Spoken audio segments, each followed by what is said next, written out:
Dito naman, ito yung tinitingnan natin kanina na hindi pa natin ni-reveal. So meron siyang race panel. Ito yung race panel. Yeah. Ayan yung race panel. Tapos ito naman, iMode 5.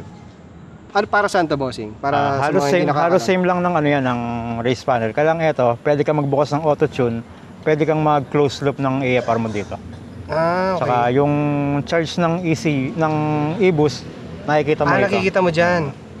Ayan. Tapos customizable din yung ano niyan, yung pinaka... Grabe. Yeah.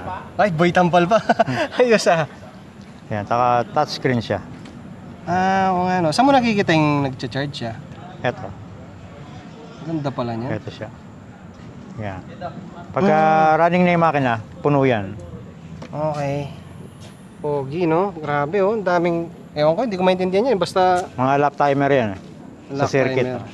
Yan, tapos naka-race module 3 kasi ito, hindi to aandar pagka wala kang race module. Ito yung Ito race pala, module. ayun, race module. Kasi connected yung race switch mo dito sa ano,